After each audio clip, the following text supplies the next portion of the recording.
right. Hello, everyone. I'm Hi, back everybody. again with Shari, and we are continuing our exploration of William Blake's illustrations on the Book of Job. We're continuing, starting off with illustration 3, but it was a while since our last conversation. I just recently uploaded it, but we recorded it weeks ago. Mm-hmm. And we were just starting to talk about what I thought was the most important. Well, what was the most important thing for me, which is in this second image, where, let me bring it up. Oops, not that. There. We have this image of Job and his family down below, the gathering of the sons of God in heaven, and Blake illustrates it. This is the Satan, the accuser, here in the middle, but the angels are bringing the scrolls of Job's good deeds, which he undervalues. So, and the scrolls are Job's his instinctual good deeds. Yeah, I was going to say that. Yeah. And here are some more angels with some scrolls, but Job undervalues these, and he instead is holding the book. Here's his wife holding the book too, his son holding a book, and God holding a book, which is the moral law. Mm-hmm. So, you know what else that reminds me of this, like, because according to this book, the scrolls and the books are two different goods. One is an innate good, and the other one is a good that you have to decide to do. So it's like a natural will and a gnomic will. Right? The natural will, if you will, is the scroll, and the gnomic will is where you read the text and you deliberate as to how to work that out in your life, right? Yeah. And with that very first illustration, he's kind of implying that the text leads to a kind of posturing, like that. It's we talked about this as I was explaining how it's like, because Job has these two works of poetry called Songs of Innocence and Songs of Experience. Are you familiar with those? No. Oh, because they really apply to this line of thinking that I'm seeing. And so his first, thing of poems is Songs of Innocence. I believe, well, I'm not going to say it because I'm not entirely sure. I can look it up after, but Little Lamb Who Made Thee, it is one of the Songs of Innocence, and they're very childlike. This is William Blake, you said? Yeah. Yeah. Yeah, and they're just a series of poems that he wrote, Songs of Innocence and Songs of Experience. And the scrolls fit into those categories too, right? Scroll and text. I see that, at least. I'm not sure if I'm right about it, but, the Songs of Innocence would be sitting with a text and trying to understand how to be in the world. Songs of Experience would be the scroll. It's just being with a capital B, right? Right. Being in the world. And, it fits really well with Job, because Job, is a man of integrity. But it seems that he doesn't know that about himself until everything is stripped away and it's all he has left. So it's like the old cliche, he's a diamond in the rough. Everything gets cut away and then there's this beautiful diamond, and it's his integrity. And I would say that that's what the scrolls in his story represent. Yeah. Yeah. So before we move on to the next image, I just want to point this out because Blake is using the image of the scroll also. Mm-hmm. So in this other way, which is the older son here, who has taken a mistress and they have a child together. He has a scroll, right? But Blake is using it in this way that the son, he's not necessarily saying the son is doing anything right. I don't think that's the case, but he's saying that the son is now following an instinctual path and he's not following the path of the book. That's kind of how I'm reading it. Well, it's interesting, though, how he's portraying that path, because that path is portrayed through commitment and reproduction. Through what? Commitment and reproduction. He has a wife, who is apparently not, legally, which would be the book, his wife. And they've procreated, which would be a good. Right? I mean, I'm not saying that's what Blake is saying, but does he have a foot forward in that? Does he have a foot forward at all there? Oh, there's some feet right here, but the resolution of this image is not too good. Yeah. It looks, his right leg looks like it's bent right here. This looks like his right leg, and this is his toes. And this looks like his left leg and his toes down here, and looks like, yeah, her feet. So his left foot is outstretched, maybe we could say. And his right foot is foregrounded. Yeah. So, well, it's not completely outstretched, but it's foregrounded.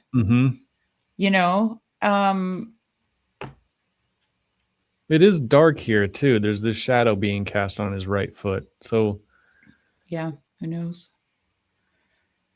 But see, this is also the good that is undervalued by Job, not in his son, but in his own self, right? Yes. Like, these are the things we think we're just doing without thinking. Like, and I could imagine Blake saying that those things are goods. Those are good things. Right. And those are when, those are the things that the angels bring forward. And the way I'm thinking about it right now is, if I put my... Sorry, I'm here. I got to switch the battery on my camera. Oh, keep going. I'm listening.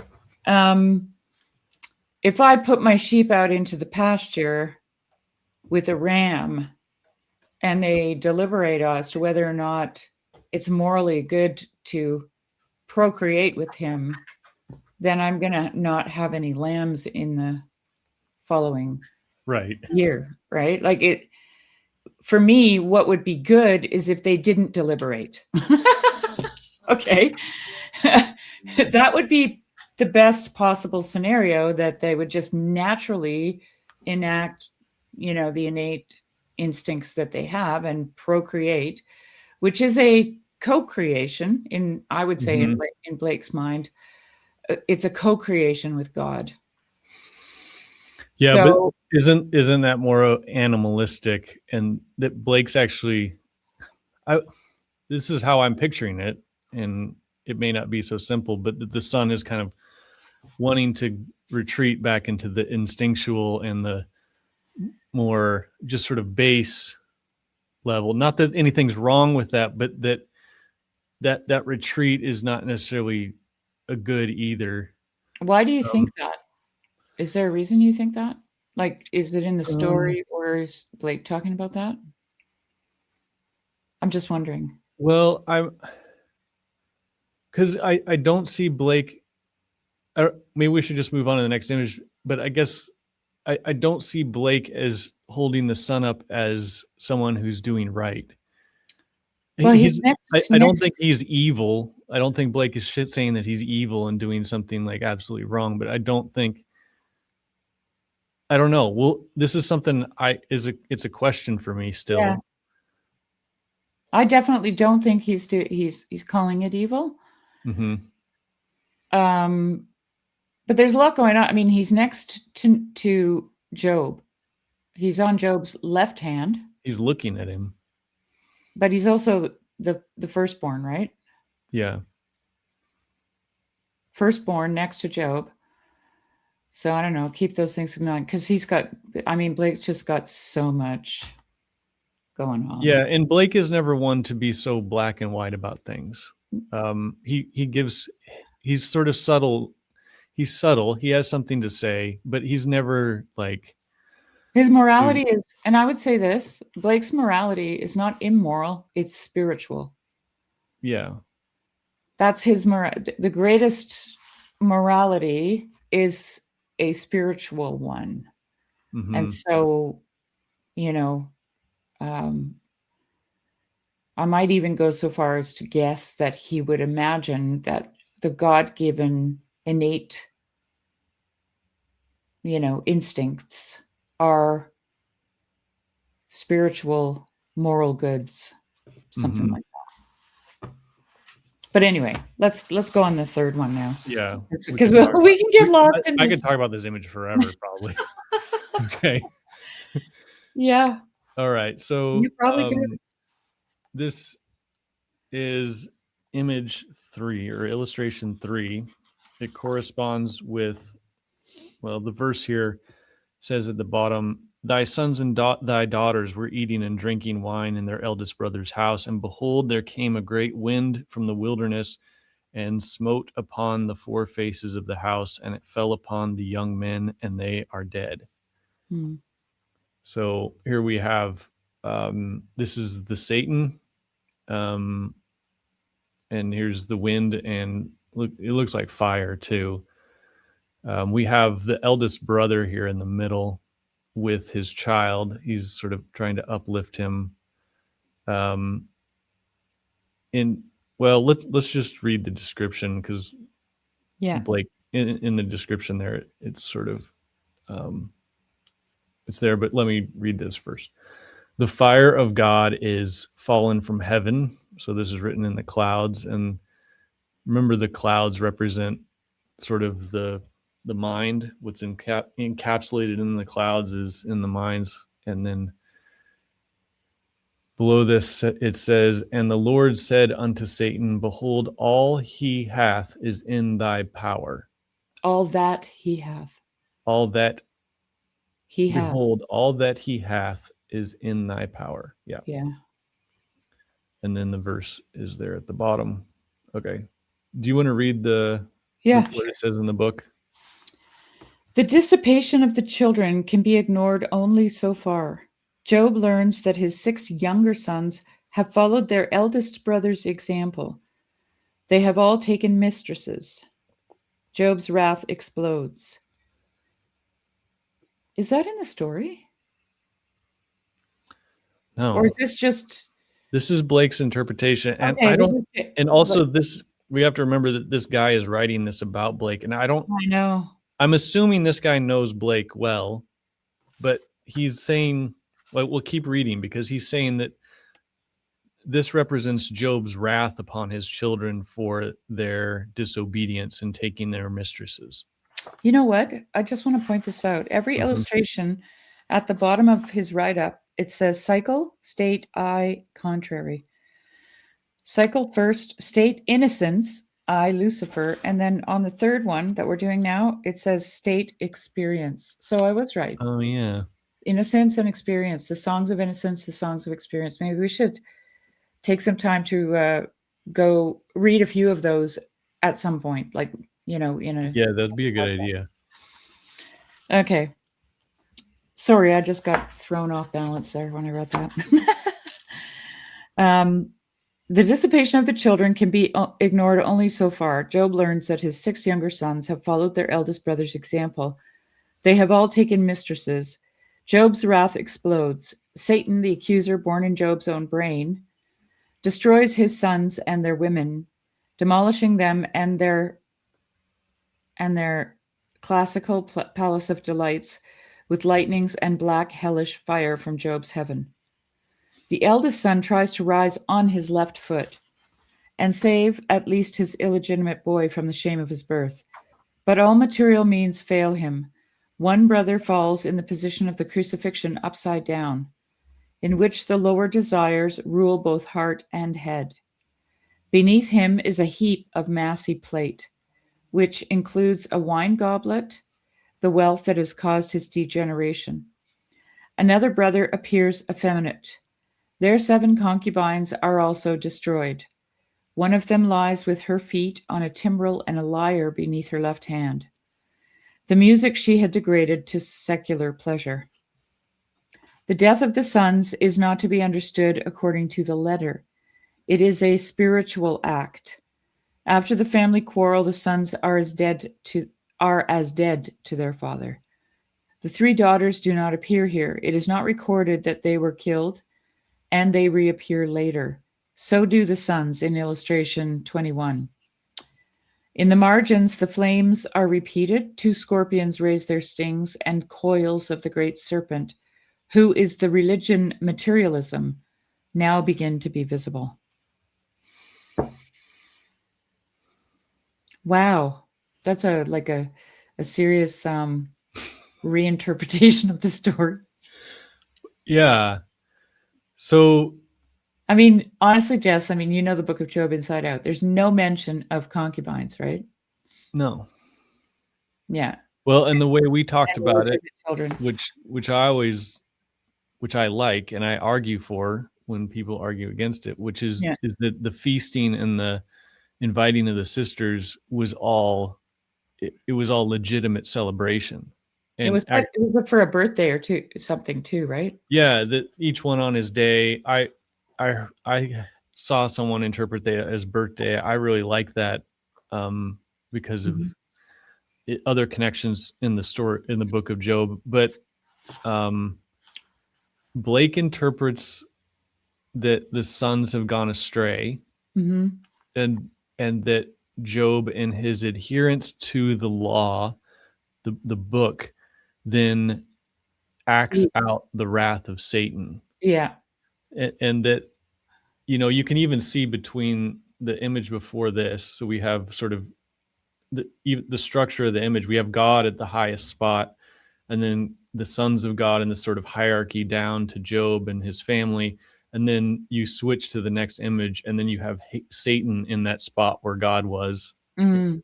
and then the destruction following down below. And so it's yeah, it's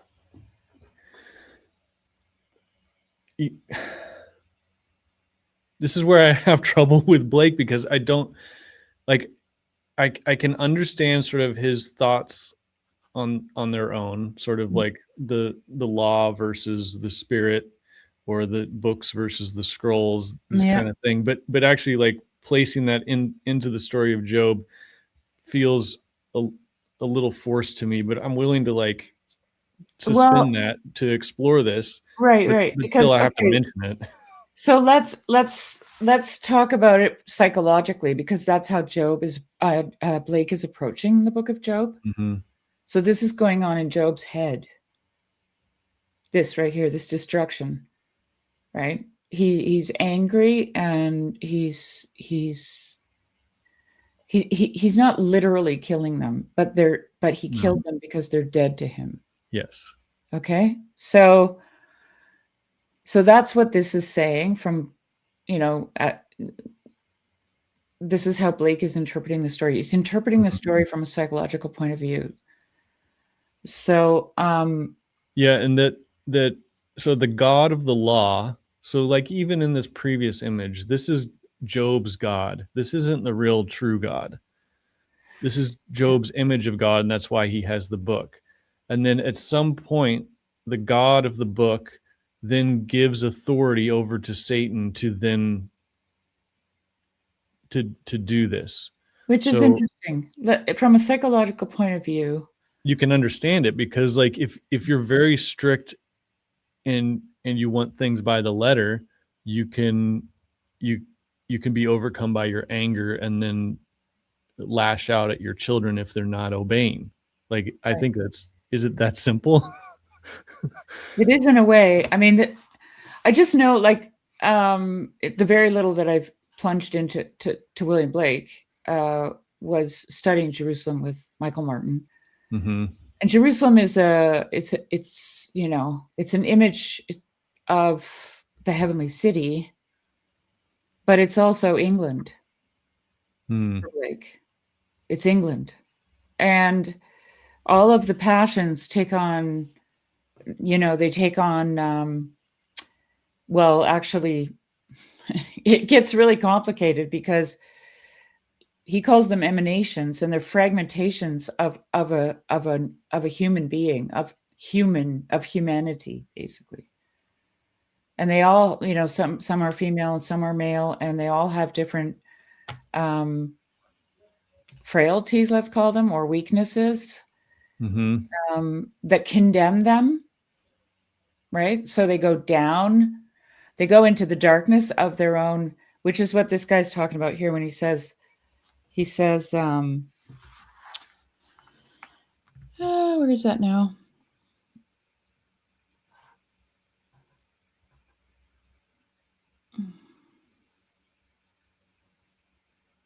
Yeah, the brother that's upside down there. Yeah. The lower desires ruling the heart and the head. Right? So this is like, how I started to imagine Blake as a human being, as a person, was that when he looked at something physical, he could see its spiritual substance. And that's why these images are so hard to order, as far as like this. That's why I was stumbling around. What the story doesn't talk about these women, what's going on. Yeah. But it's a spiritual vision of an actual, event, let's say. Yeah. It's like the book of Revelation, actually, if you think about it like that. Where John has this vision and he's seeing a spiritual realm and it's a manifestation of an earthly realm, actually. He's in the heavens, right? But it's so it doesn't look the same, to us. And we locate things within the map of its geography, right? If that makes any sense. So we're like, well, wait, where's the, like me with this story, like why are there concubines in here now? Yeah. Well, that's why I think Which is a good question, because there's got to be a reason for that, actually. I think that, okay, this is how I would, I try to make sense of it, is that the sons they've grown up under this sort of strict law, which is this posturing, and what they actually want to do is they want more of the instinctual life, and so they go about it in this way, which they take a mistress, and they participate in these feasts. And you can even, I think this is what kind of this imagery of, like, there's this one mistress down here, and here is the tambourine, and here's the lyre under her. Like, they had the musical instruments taken down. So this is a hint to back in the very first image where all the instruments are hung up in the tree unused, and here they are posturing, and with the book and in a posture of prayer. Here's a son that kind of has snuck a lyre here over on the side. Ooh, sneaks a lyre on the side. Dude, that's where you got the idea for the concubine. But I think this is how I think, like, the taking of the mistresses, the way they were going about it was maybe wrong. Definitely wrong according to the law. Maybe it was morally wrong, but they were trying to participate in the instinctual life. But they're like the crucified one. They're both upside down and given their head and their heart to lower things rather than higher things. Right. And so is Job, if that's Job's Lucifer up there. Yeah. So Job's highest thing right now is the one that will judge these things, these lower things, which maybe need to be judged, but what we have is we actually have a, and this is probably what Blake is going to build to, because what he ends up discovering is the higher things, I think, by the end of this. Yes, definitely. Which is true to the story. Yeah. Yeah. Okay, we have on the edge, we have the emergence of The serpent. the serpent coming around the edge, which he said was the god of the material world, of materialism. Yeah. And then these scorpions, which they're stingers, and the burning fire.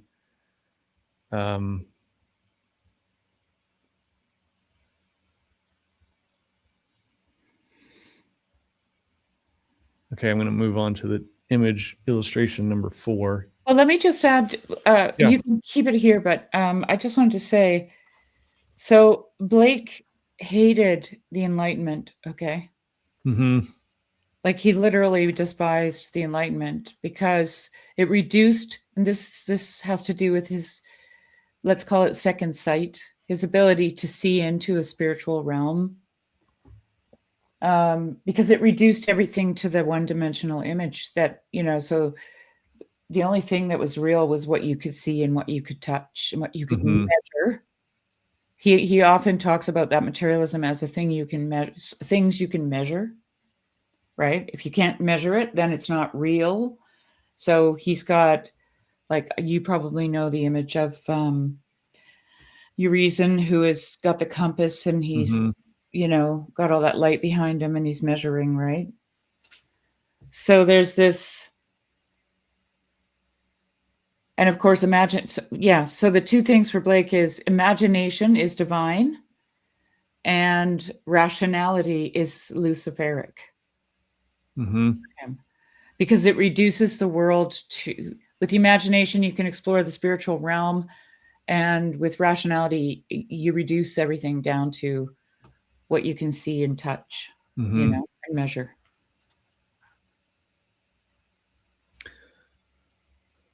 All right. Speaking of the Luciferian, here we have Lucifer. And then also what you were just saying about your reason, like there's that pun that it means your reason, but it also means horizon, which is, it's everything you can see. There's nothing beyond the horizon. Right. And so Blake conceptualized, if I understand it correctly, that reason was a boundary that you could see up to, but in order to see past, that was the imagination. Yeah. And so if your ego was, your sort of ego was bound within reason, but your imagination allows you to see beyond that.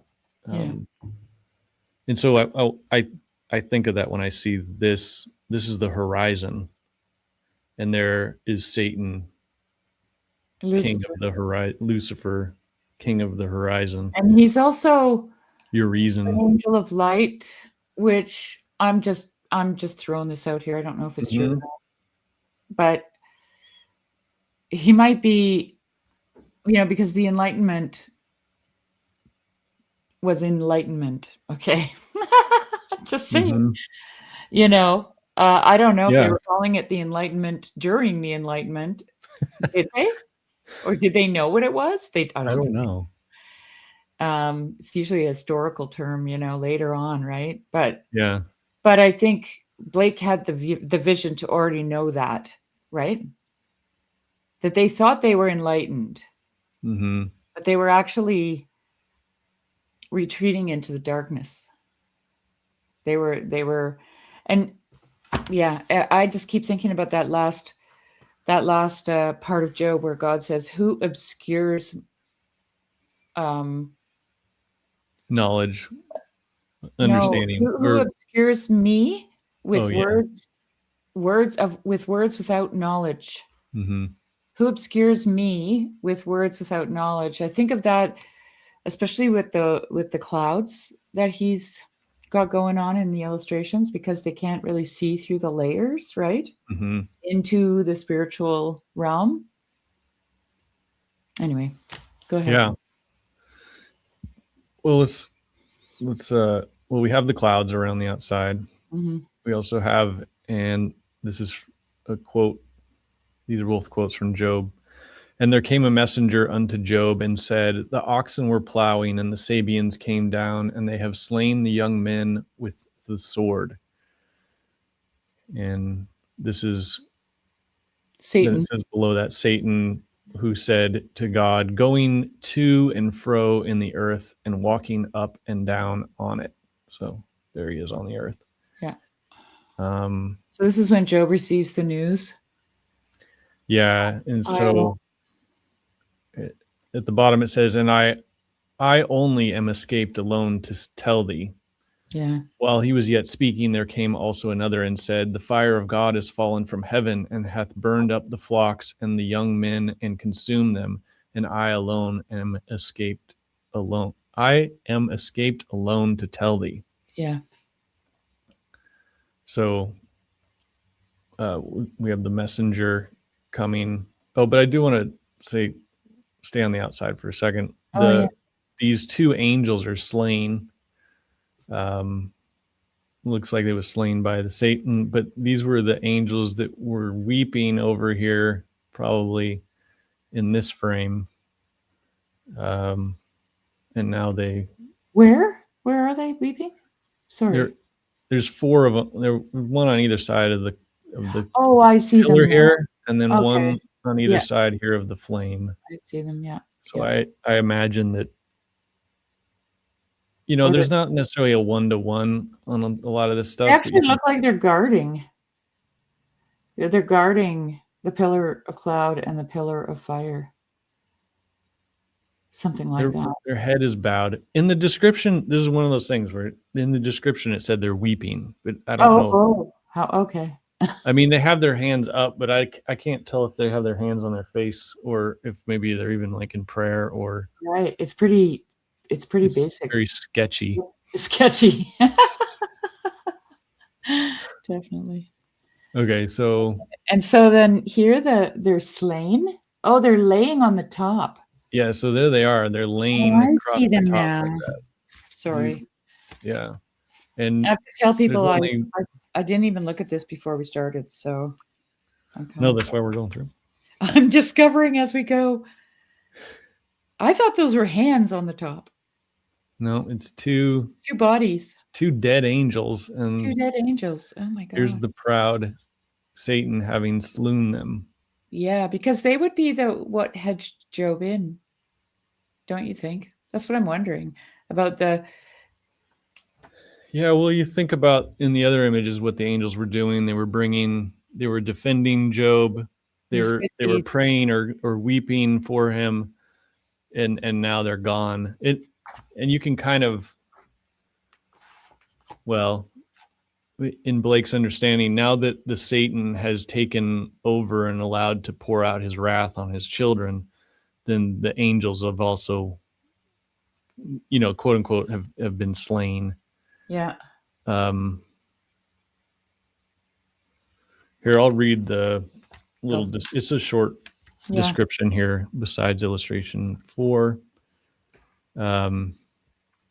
Says 2 messengers arrive, left foot first. So the second messenger is back here. But the third messenger, which is very hard to see, he's right here, just right above the second messenger on the horizon. Yeah. The third messenger, just visible on the horizon, is coming right foot first with tidings of the death of Job's sons. Job and his wife sit beneath the 2 heavy stone crosses, which will not be broken until illustration 19. Above them is a tree with scant foliage and no fruit. The Gothic church appears for the last time. The news strikes Job like a thunderbolt, which is seen in the margin. That's down here. That's this little. Satan enters even deeper into Job's soul. I think he's saying that because of the levels of clouds here, and Satan has moved down into this level of. Right. Okay. With his sword in his left, quote, material hand, and surmounts the globe and moves inward. On the upper corners of the illustration lie the dead forms of angels, the innocent joys or spiritual blessings, which later will revive. Yeah.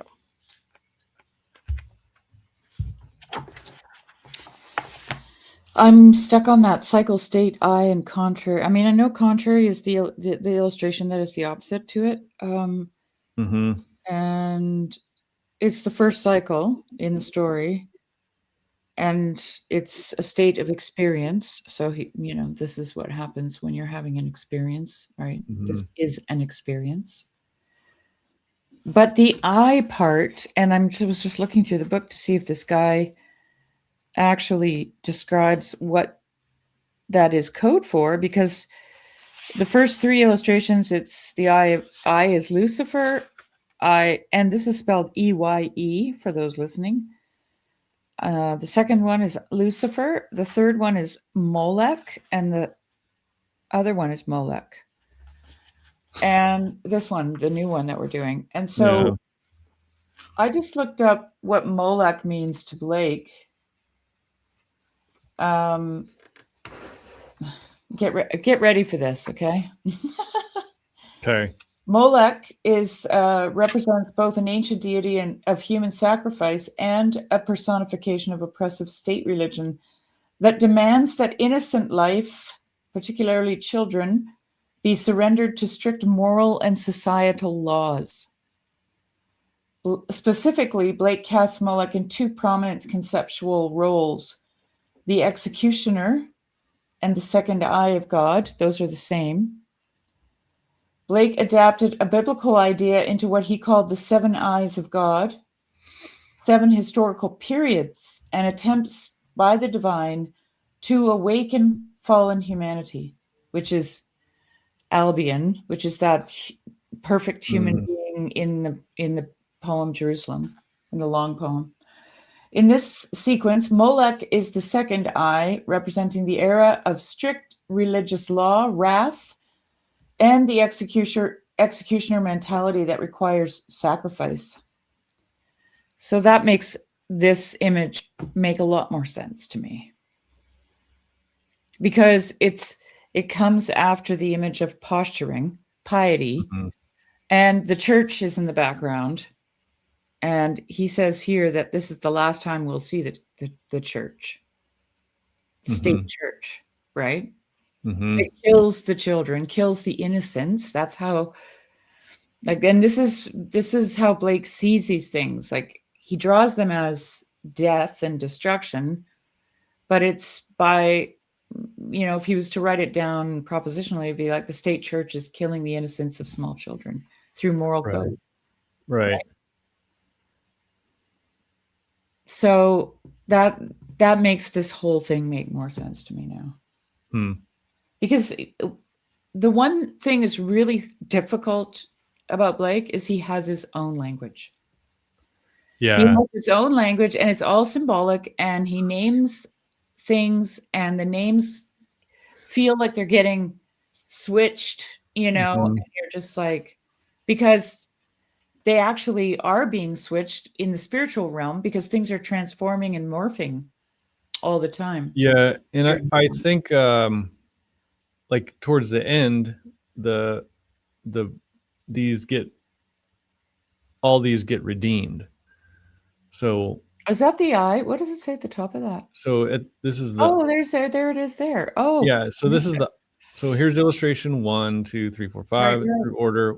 We have it the first cycle, but then here we have Lucifer, Molech, Elohim, Shaddai, Pahad, Jehovah, Jesus, Jehovah, Jesus. Then we go back through Pahad, Shaddai, Elohim, Molech, Lucifer. And towards the end here, this third part, you can see it's even categorized as the new life. And so all of these get redeemed. So Lucifer, the morning light, who here at the beginning was signaling the setting of the sun and the accuser entering to heaven, is now, in the last illustration, redeemed as the sun rising, so I guess that's Yeah, something to keep in mind, that Molech, Blake is interested in the redemption of all these things. and these are all, according to what I read here, the seven eyes of God. Mm-hmm. So Lucifer, Molech, Elohim, Shaddai, Pahad, Jehovah, and Jesus. Mm-hmm. So yeah, interesting. Geez, I didn't do too badly with some of my guesses. Songs of No, I think you songs of seem like experience. Yeah. I mean, when I did that poem Jerusalem, I tried to understand it when I first started reading it, and yeah. then I realized there's no possible way. And so I remember in the second or third class, you could see everybody. You could see everyone's faces in the class, and I think Michael Martin did it on purpose because he's been doing this for eons, right? He Yeah. said, "Oh, did you guys any ideas on the poem so far?" And everyone's like, first of all, they don't want to say anything because they don't want to sound like they don't really know anything. Like Yeah, that's really yeah. how you feel when you're reading it. I know nothing, right? But then you Yeah. don't want to admit that because what if somebody else knows something that you just missed? Mm-hmm. And so I just piped up and I said, you know what? I decided I'm not even going to try to understand this thing. I'm just going to let it whoosh, like do this thing Yeah. over me. And in the end, I recognized it as a language that I had to pay attention to his particular phrases because they you could easily make them propositional. Like you could Mm-hmm. take they were all, I don't know if I'm making any sense, but it was just really, really difficult. Oh, hang on, there's something going in here. Sorry about that. Oh, no It was worries. my alarm going, my nap alarm. Oh, wake up. Yeah, really.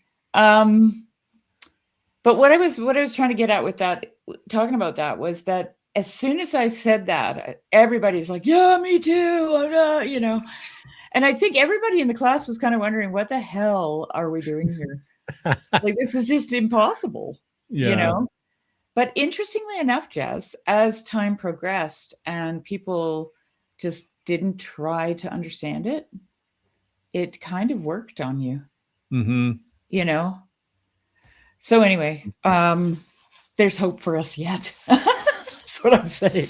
Yeah. Well, that's what I'm trying to figure out. I'm trying to figure these things out. Like, Mhm, mhm. and so I think that's probably the best way to think about it, is that Blake has a He's visual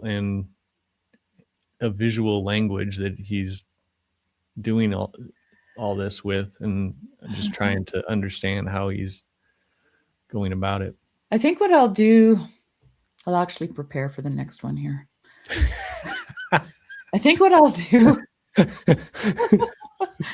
is I'm going to go through some of his language Hmm. and just give us an equivalent to what what it represents, right? Yeah, it would be interesting. Well, Because and what's interesting about all these illustrations is when he decided to do this project, he wanted to do it mostly with pictures, and he didn't want to use very many words at all. right, right. And a lot of the words he ends up using is just stuff that he Scripture. selects from the scripture, Yeah, but he's not making commentary. He's just illustrating things as he sees or how he wants to communicate it visually. right. Yeah. All right, so we have a lot of left foot stuff happening. Left foot is the foot of, I forget what it's called even. Well, it's kind The of wrong foot. the wrong foot, starting off on the wrong foot. That's how I like to think of it. Yeah, the messenger comes on the wrong foot. Job and his wife are both sort of leading with the wrong foot. You can see how it seems like they're both praying.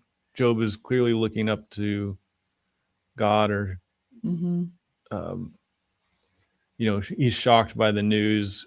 His wife has her hands, I'm assuming this is being clasped in prayer or something. Yeah. Or She's probably more emotional than he is, being a woman. She's like hands way up there, going, "Oh my god!" these sheep are totally unbothered. The ram is totally unbothered. Yeah.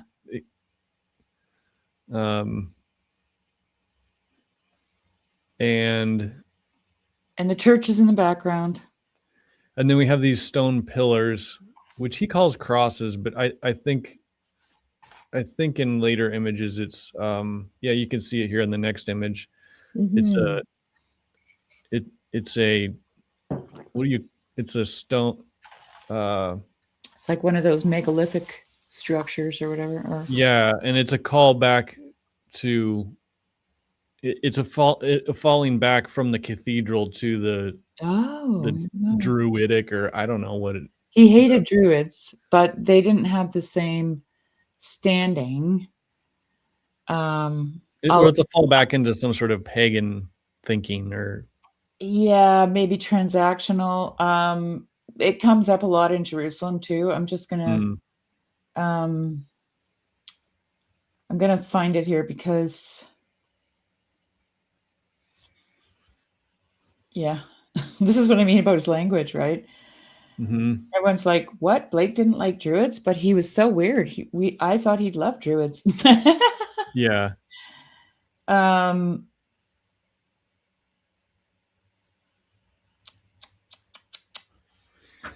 Yeah, no, I'm not getting anything at the moment. I'll look it up. But in the Jerusalem, let's just go on to this next one, because I think it talks about it in the description, and okay, we can wrap it up here. And are we at 4 now? We're on illustration 5. 5. So still in the first cycle, the state of experience, the I Elohim now, and the so it's very similar to illustration 2, which is this one, where this Satan is accusing Job, but now something is falling. Yeah. Okay. Why don't you go ahead and read the description? Okay. That would help me, because I haven't read it yet. The scene is not in the Bible, but is one of the finest in Blake's system. Job is sharing his last loaf with a blind beggar. He does it for the same reason that he has done everything else, because it is the correct thing to do, not because he naturally wishes to do it, as a man would share his last meal with a starving friend. Such charity on Job's, maybe it's a typo, part, can be given and taken only with the left hand, for true sympathy is absent. Job can make the gesture of charity to a beggar whose sins he cares nothing about, although he treated his own children harshly. Even so, this charity is a spiritual act. His right foot protrudes from beneath his robe. As Job wants to do the best thing, even if he cannot do it in the proper spirit, he is right for the wrong reason. Luke Thompson would love that. I know. I was thinking of Luke when I read that earlier. I was like, he's right for the wrong reason. Therefore, angels still minister to him. Therefore, also, Job's God keeps his seat by clinging to his book of law, though with a dimmed and sinking halo. He looks a little sickly. He's losing his power. Yeah. He is dragged down on the material side. Interesting. The left side. Yeah, you see how much is going on in these things? Mm-hmm. The scroll, which represents the better side of life that he has ignored, appears dangling and unnoticed in his left hand. The fires that Satan concentrates on the head of Job are the fires of guilt. The appalled angels shrink from them.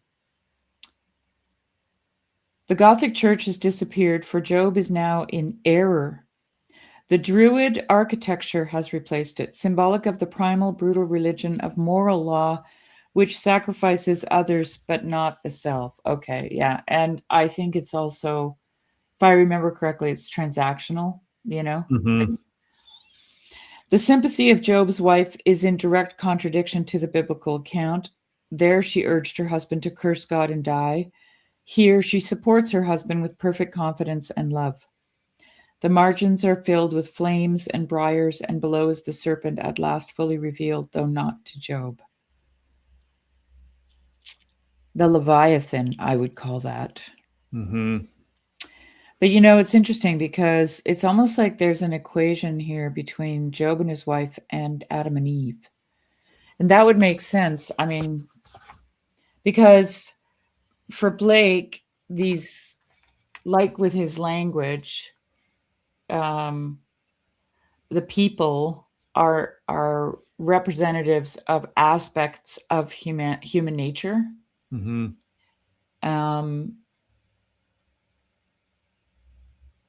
Yeah. Well, I also think I can't help but think that the way Blake illustrates Job's wife in here is very personal to him because his wife was very, very loyal to him and Amazing. supported him, Mm-hmm. like in ways that, like, clearly touched him deeply. And so part of me thinks like he couldn't bear to have his wife sort of play the role that she does in the biblical account because his wife was nothing like that. But in the poem Jerusalem, the one man, Albion, the perfect man, is divided into 8 other emanations, and 4 of them are women. So there's also that in Blake, where a human being is both masculine and feminine. Yeah, you And could see really that they both, Job and his wife, have sort of one form. right. They're just together. Yeah.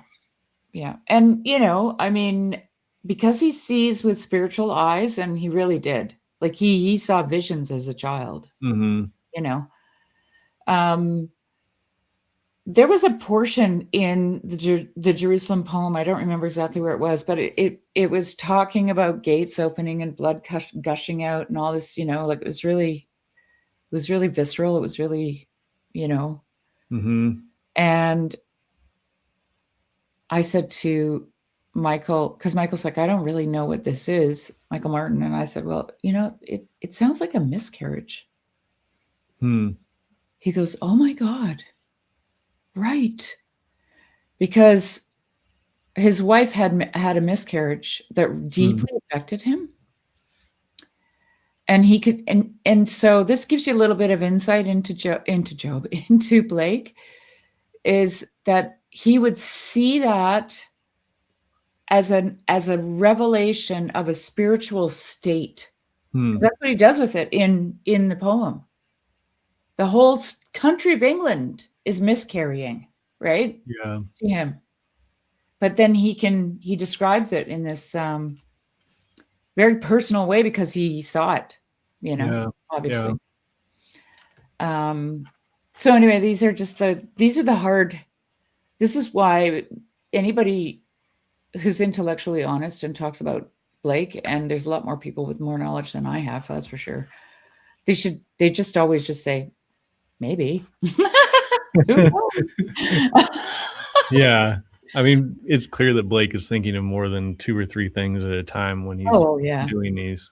It's never just a one-to-one for sure. Amazing. It's really quite amazing. But yeah, so that's interesting about the Druidic architecture and the idea of people sacrificing other people. Okay, so here's another fun fact about Blake. So he had this experience where he lost his temper with a soldier or something who was on his, like, he just lived in a little house with a lot in London, right? And I can't remember the story exactly, but him and the soldier had this tiff, and he could be very volatile. Blake could, especially if he saw something in you that was spiritually unclean, okay, or not genuine or integer. Anyway, and that soldier took him to court. Oh, in real life. Yeah. And he was at risk of losing his freedom, like going to prison, all kinds of stuff. And that soldier takes on a whole spiritual state in the Jerusalem poem. And he gets called his name, his real name. Oh, wow. You know? But that's how that's how Blake sees the world. Hmm. So he sees a miscarriage as something to do with the loss of Christianity or true Christianity in England. Hmm.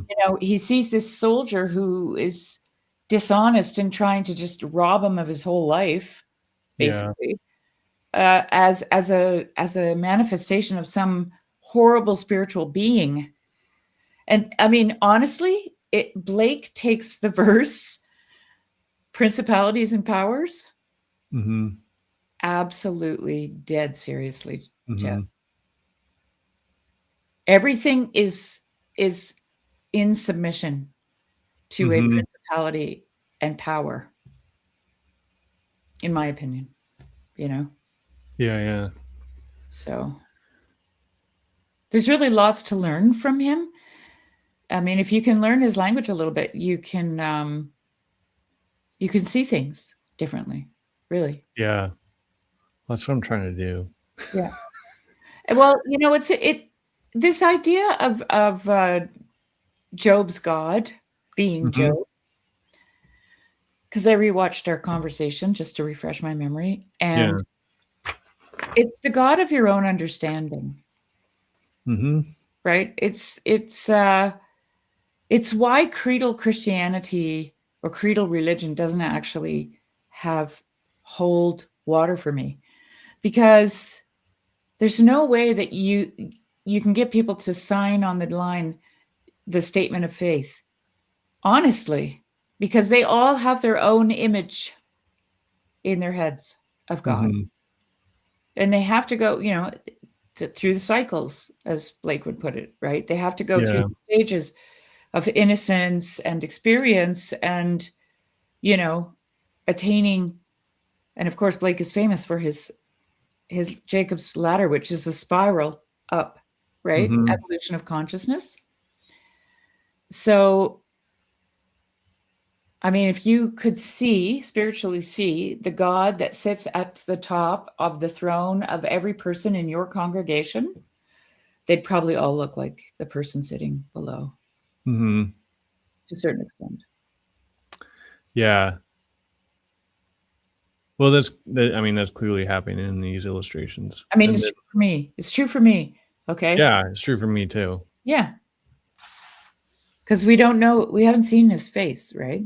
And it's kind of cool because that's what Job wants. He wants to see his face. Hmm. He really wants God to show himself to him. Yeah. And maybe that is a way of saying, I don't want you to look like me. I don't want you to look like what I think you are. I was talking to Michelle Garner, had a conversation with her recently, Hmm. and she was talking to me about imitating people in her life that were good role models that she admired and stuff, and how that can go into mimetic rivalry, and so on, right? Hmm. And I didn't say it to her in the conversation. I thought of it afterwards, though, is that imitation only lasts for so long.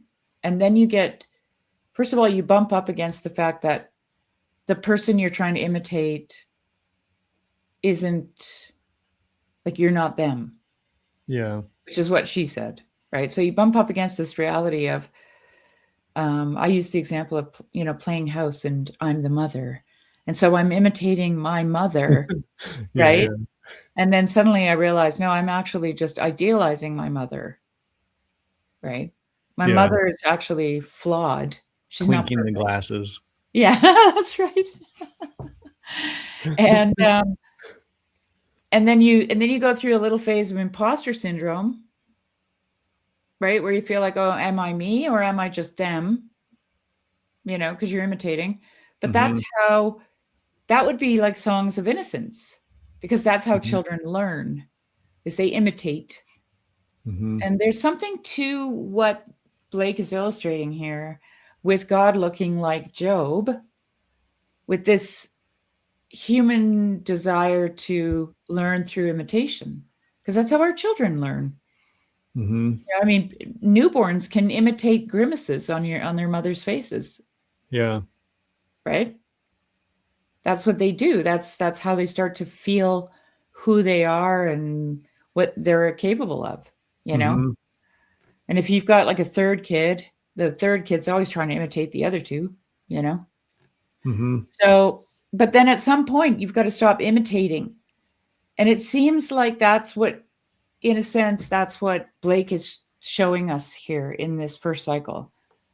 Is there's the posturing, right? The imitating, the playing house, the God of your own understanding, that, all that, Mm-hmm. transactionalism, the rules, Jess. Like that's another thing kids do. They build a fort, and then as soon as the fort is built, they want to talk about the rules. It's crazy, I isn't it? know. And then they fight Yep. about who broke the rules, Yeah. right? And then it just goes on and on and on, right? Yeah. So yeah, there's something very developmental here, you know. Yeah.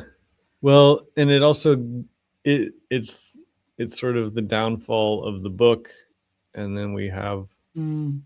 in Fall into materialism, yeah, Job's God is falling, like even how he's sort of being pulled drooping. down, and um, because of the material reality, and he's doing the right thing for the wrong reasons. Um, Mm. it gets back to Job has done good, but he's unaware of what that actually was. He thinks it's this, which it is, but he's yeah. Because when God appears, I hate to spoil it, but when God appears again, he looks like Job, but he's cruciform, so has his arms out in Yeah. self-sacrifice, Oh, that's and yeah. so You just ruined it for me. I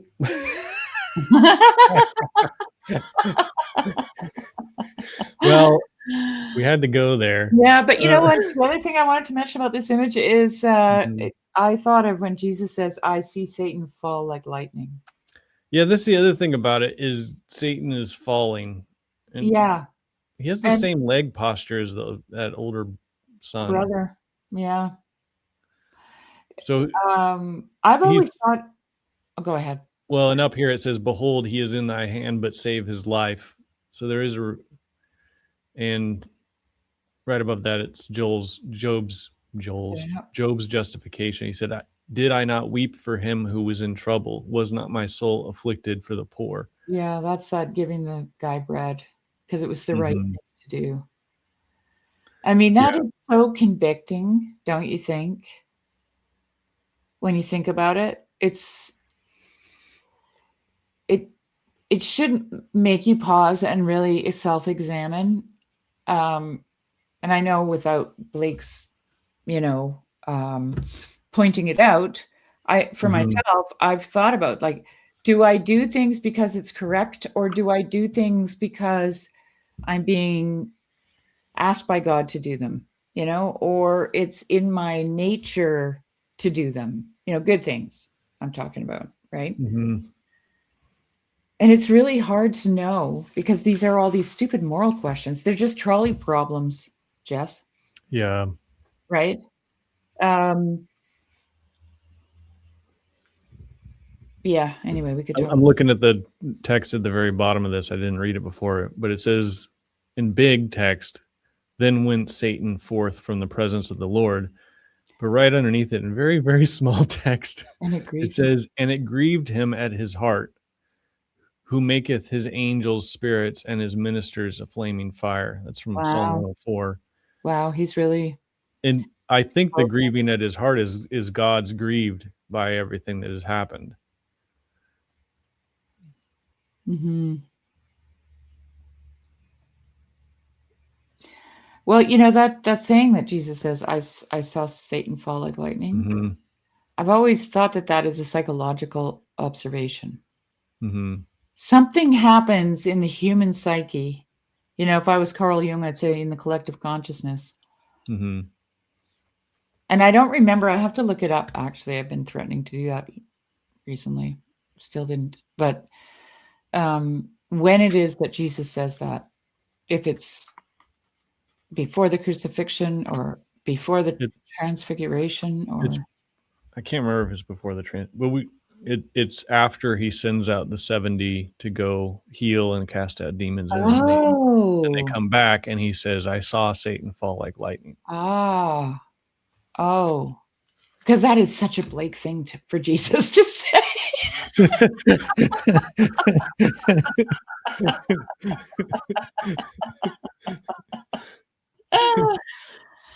Because it's a glimpse into a spiritual realm. You know what I mean? Like it's a glimpse into a psychological shift in the consciousness of humanity. Mm-hmm.